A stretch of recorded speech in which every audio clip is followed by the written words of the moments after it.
Hey guys, welcome to another episode of Clean Voice, and we have a very special episode for you today.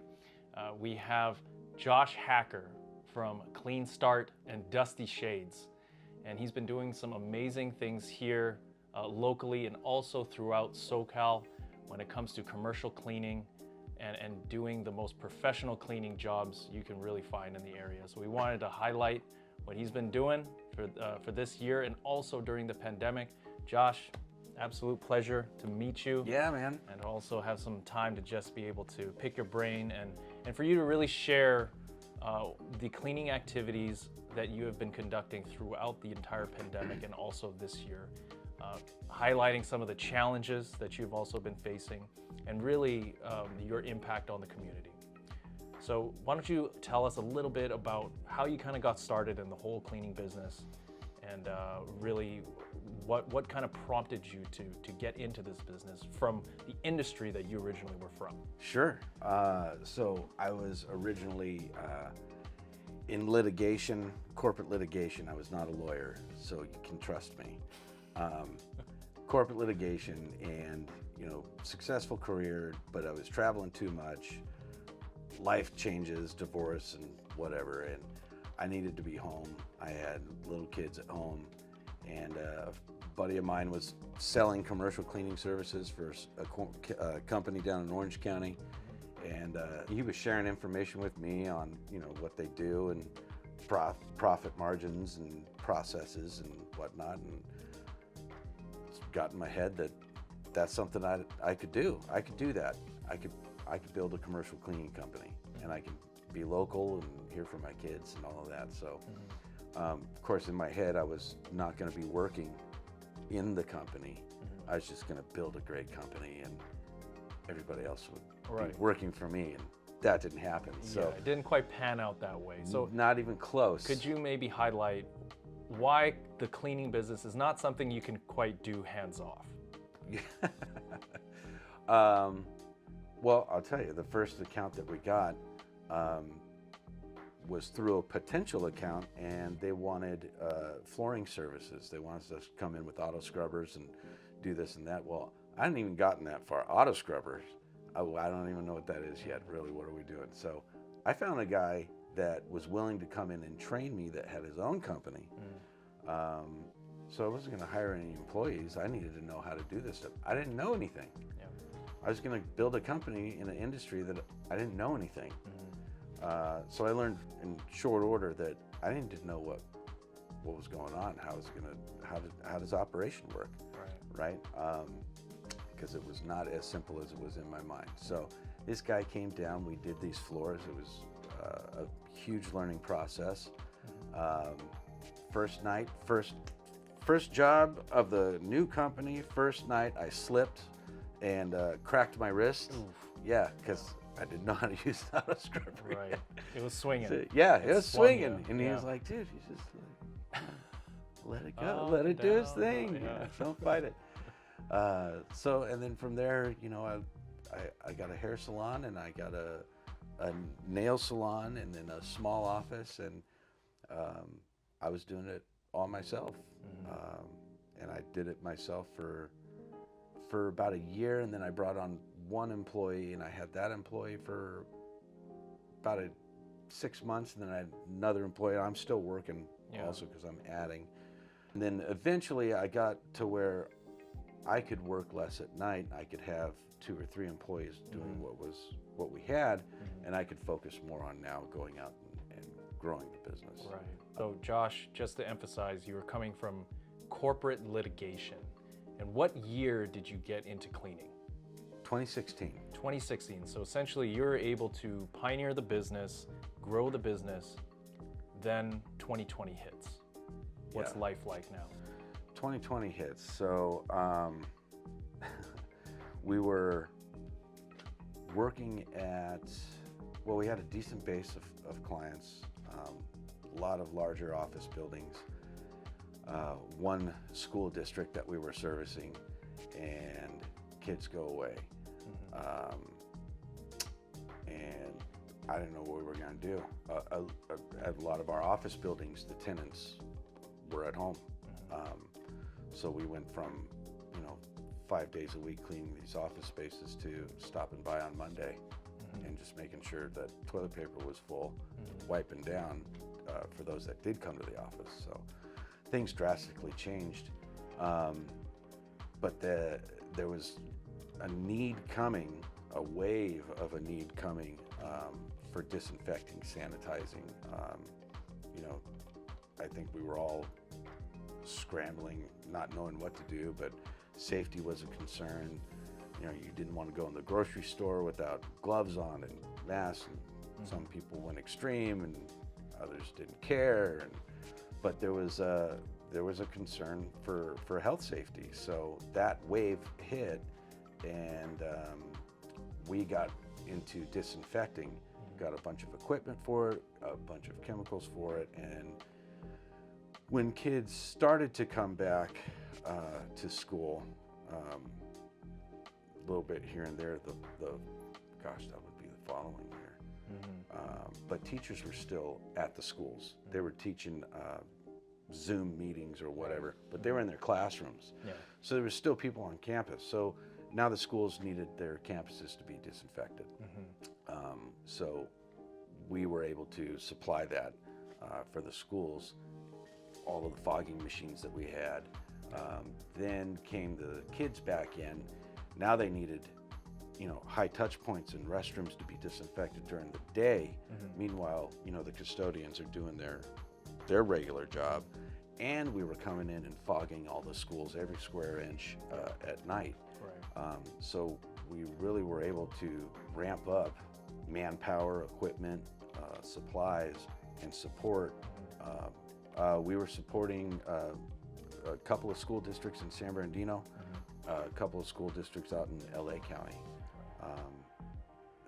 Some one-off things for other school districts, one in San Diego.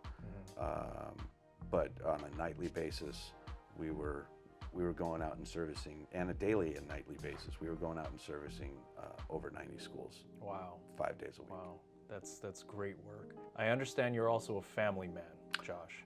Yeah, a large family man. Yeah. So what did this service in providing health protection, how did that relate to you? How did that resonate with you, especially being a large family man? It was important. And you know, I tell you what, I wanted to know that my kids were safe when they were going to school, back to school. The thing that I really liked is that all the employees that we had, they're mostly family people too. And they were very happy to be a part of this process, to be able to go, and especially the ones during the day, work with the kids, keeping the kids safe. It was important to them, to a lot of them, and it was important to me. Wow. Yeah. So yeah, we really appreciate, you know, just as members of the community along with you, you know, the services that you've provided these past couple of years. So coming out of the pandemic, now we're in 2022.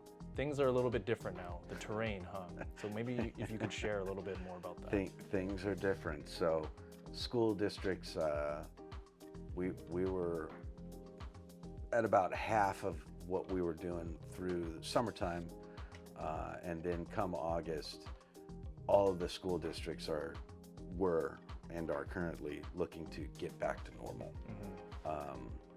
You know, budgets with their staff, all of the extra state funding to specifically given to school districts for disinfecting and sanitation needs, that well dried up.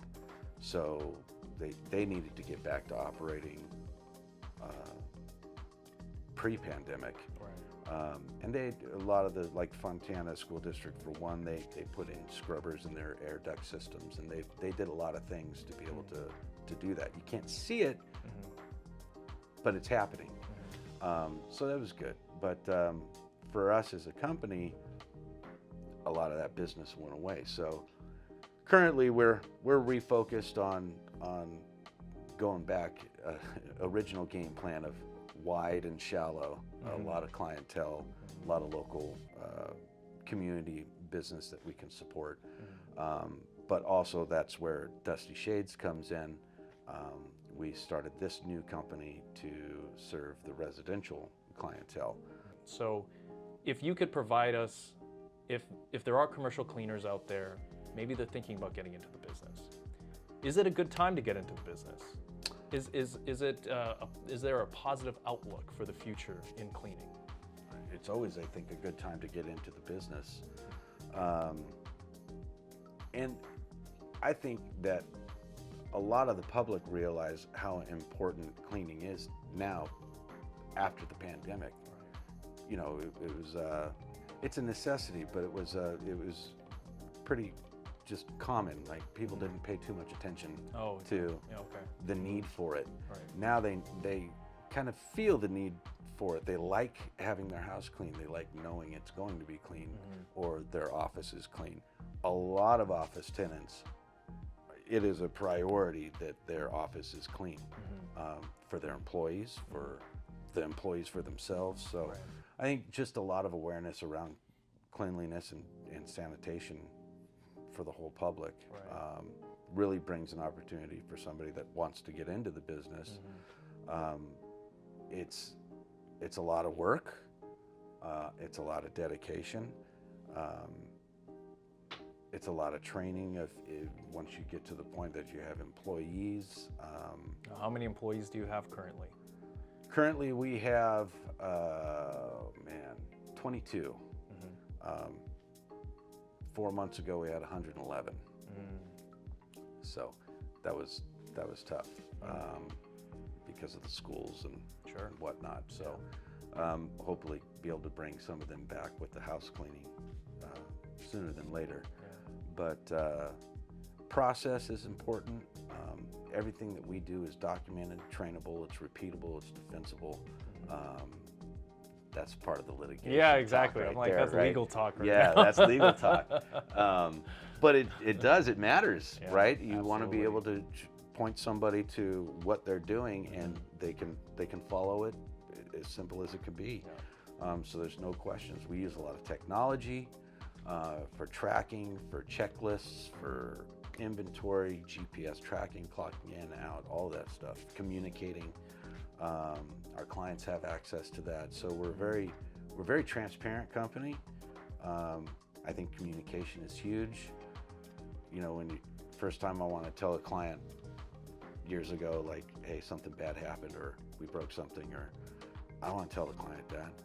But then you tell them, and they're appreciative that you told them. You still got to replace it. Sure. But you didn't try to sweep it under the rug and walk away and like, Yeah. oh, I don't know what you're talking about. And I think just that phrase, sweeping under the rug, is so indicative of what cleaning was generally like prior to the pandemic. It was all behind the scenes. It wasn't noticed. And now the pandemic had really brought to the forefront the need not just to stay clean, but to do so regularly and also to stay disinfected, right? So great point. It's not really a time to sweep things under the table when it comes to cleanliness. No. Which really gives credence to, if there are commercial cleaners that want to expand their business, right now is a great time to get into it. Yeah, it is. It's a great time to get into it. And I really appreciate those gems. I'm sure our audience can really take away from the wisdom that you've had just within 6 years.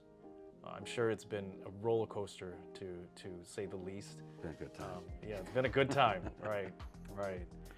So thank you, Josh, for providing that insight. Yeah, my pleasure. And if you could send off our audience with something, what would it be? Never give up. Never give up. There's always hope. When you think it might be gone, it's just around the corner. So don't stop before you get there.